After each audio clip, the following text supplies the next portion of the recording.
How's it going, everyone? I am Atomic Voyager, and welcome to Perfect Round Disc Golf. Now, this is a game that myself and all other disc golfers have been long waiting for. It's a game that's been out for about a year, but it's extremely impressive in what it does, and it's only being developed by a single guy. So I'm unbelievably hyped for where it's going, and I have played so much of it recently that I'm really excited to bring it to you. Now, there's a lot of mobile disc golf games, and they're fantastic in what they do, absolutely. But this game specifically is taking on the ball golf side of things, like Tiger Woods games or the 2K21 PGA Tour game. Those are what this game really reminds me of, in the direction that it's headed in. Because look at all the different things that you can do here.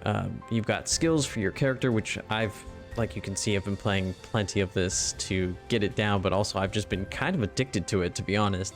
You get these little currencies as you play, which we have 742 remaining, which is behind the webcam. And you get this currency for just playing the game, ultimately. And you use it on skills, which we're going to add some to our power, and you actually unlock different courses as you upgrade your skills here. We're going to increase our putting, and the skills are great, as you can see. Putting, it reduces the penalty to accuracy when you miss your third click, which we'll get to later, obviously. We've increased our power, which is self-explanatory, as well as our accuracy, which I believe is included in everything, ultimately. Let's just upgrade our power a bunch. Let's just do everything, because you can also use the currency for discs, but off camera I bought a few extra discs, so I don't need any more, honestly. And you actually obtain currency pretty fast. So here's the disc shop. I believe that it's like randomly generated, and the shops sort of refresh every once in a while, because there was a regular crank in the shop at one point, and I said, okay, I'm going to save up and do this, or buy the crank. And I ended up playing around to save up for it, came back and the crank was gone. So that's a cool feature. And they're actual discs too. I believe that there's the entire Discraft lineup. I want to say that there's the entire DGA lineup, as well as fictional discs, I want to say. So there's tons of discs in this game. There's the disc shop. You've also got your inventory. Here's my inventory, which we'll get to when we're on the course, of course. Unintended. You've also got statistics, which is crazy. These are my statistics right now. Not honestly terrible for where you start, because you start off as like an absolute novice with hardly any power. You start off with a putter and a mid-range, which is honestly fantastic. And the game also has a tutorial here, which is great for people who are trying to get into disc golf but don't really know what any of the numbers mean, or what some of the terminology is, and so on and so forth. And yeah, I mean, look at this. They've even got Mach 7 baskets in here. I mean, this guy is really putting in some great efforts to make this into the disc golf game. So let's get to a round. Now that we're done explaining things. So I'm just going to play a simple round with low wind speed, clear skies in the afternoon. I've played a lot of Cornwall recently, just trying to get all the settings set up for the video, so that's why we're going to skip it. We're going to play on high country. I've only played a very, very small amount. We'll play the front nine. Ready, and yeah. So here's our character selection screen. The funniest part about this game is the original models that were in the game, if I understand correctly, were from a failed Epic game, which they released the models for, as well as the voice lines, and this guy just used those models, which was a fantastic idea, because that reduces the amount of modeling that you have to do. However, now you can play with standard non-fiction characters, but you unlock skins for the fictional characters, and it's great. So let's go along with that. I've unlocked plenty of skins for FaZe here. I believe you unlock them for going under par when you play on the courses. There's other non-fictional characters as well, which are great. But really, let's just get to the gameplay. All right, here we are. 219 feet. We can definitely throw it with our putter, especially now that we've increased our power. This should be a straight shot. I'm going to throw a little left here because it's probably going to turn over.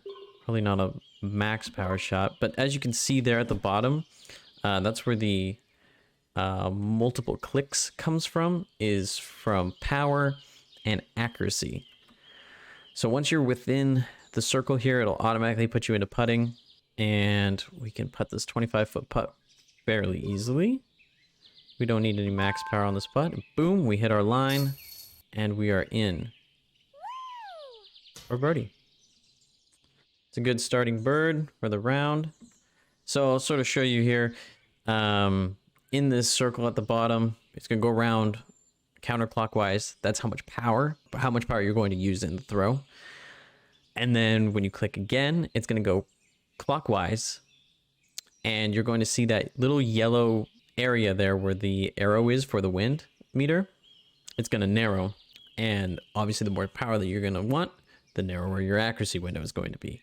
And if you get into the red, you're going to grip lock it or early release it. And if you get it into the yellow, you're going to hit your line exactly how you want it, which is really cool. So let's see if we can flex this shot around these trees a bit. Let's put a little tiny bit of Annie. So you can add hyzer, tons of hyzer, and Annie, or a ton of Annie, if you really want to throw a roller. Rollers, I don't think are super worked into the game yet. It's a little awkward when you hit the ground. Like the physics like kind of freak out. And you'll see here. It kind of does that. It'll roll a little bit, but it'll mostly react like that when you do a roller. But like I said earlier, this is being developed by one guy, so I'm not complaining at all. I mean, I've never seen a disc golf game with this much thought put into it. So it's great where this industry is going. And of course we hit basket. Just showing off those skills of how much time I've put into this game already. My excuse is that I just put a bunch of money into my skills and now I'm trying to figure my skills out again. So, excuses. One of the biggest parts of playing disc golf. All right, we're going 242 feet. Let's see if we can throw our mid-range on a hard Annie line. Now this mid-range loves to be understable. So it should definitely hold this line. Please get around the tree. Oh, she does. Oh, it's gorgeous. Goes a little far. Bit of a roll there. 52-foot putt. Let's see if we can make this. We have more power now, so it's downhill too, so let's hope we don't hit the band, actually. Get in there. Oh, darn. Well, it's a tap in.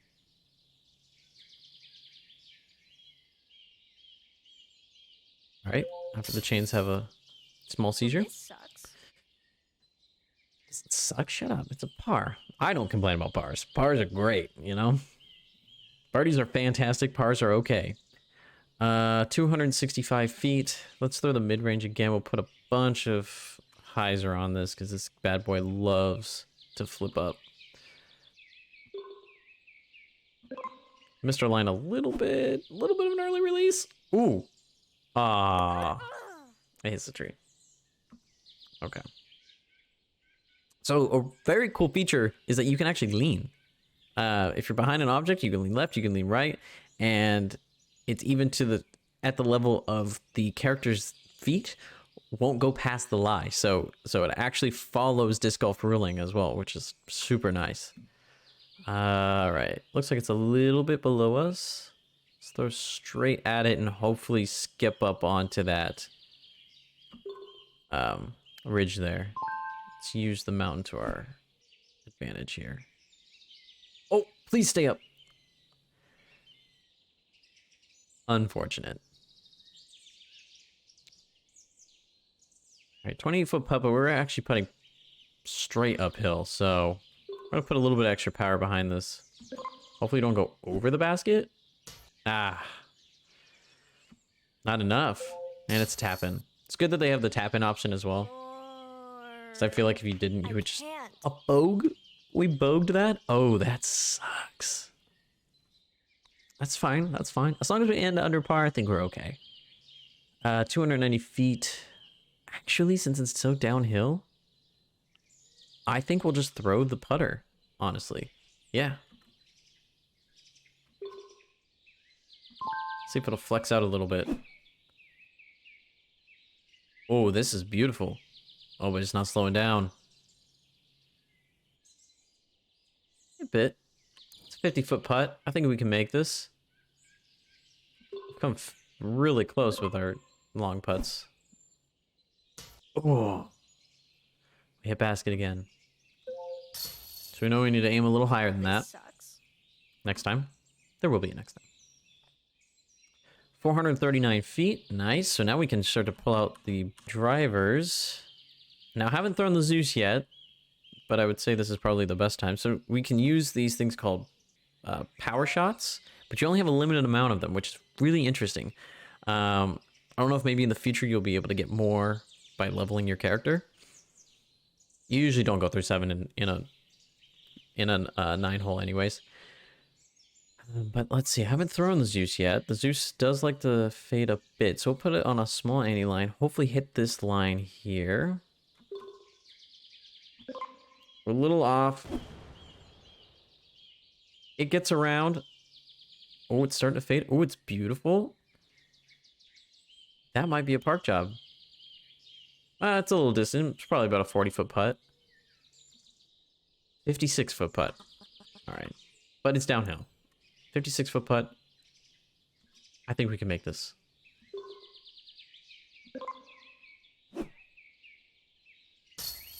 Bam, it's in. That's a fantastic eagle. I'm amazing. Let's go. That makes up for the opening of the round there. 245 feet. We can... It is uphill, so let's throw the mid-range.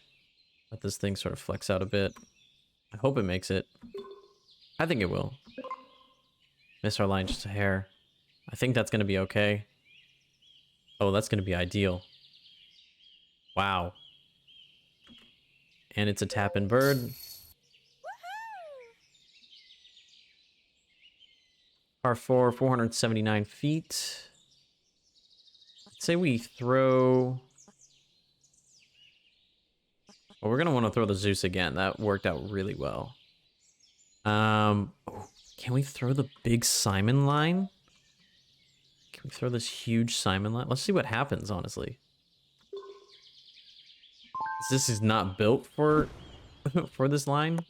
Oh. We just couldn't push it far enough to get around that tree. 366 feet. Let's throw the Undertaker with a power shot as well. See if we can push it farther out. We put it on just a little bit too much hyzer, I think, on that drive. Oh, man. Oh, baby. Yeah, that was beautiful. Good thing it's part 4. Hopefully we can save... I think we can save bird here, actually.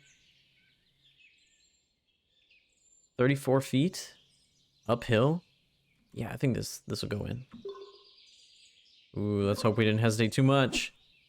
Get in. Oh, darn. We hit weak side. But it's a tap-in par. Are we ready? Not gonna complain. We got the scramble. I'd say there's a predator shot here. Is this a predator shot? No, let's do the let's do the Undertaker. A little bit of hyzer. Just a very small amount of hyzer. Maybe a power shot? This might go way past the basket. Undertaker glides for days. If it'll turn over. Oh. Alright, so... Yeah, we're going to want to throw our putter. No power shot. We're just going to hopefully get it up there. I mean, if we throw it in, great. It is pretty uphill. Come on, get up there. Get up there. Oh, nice.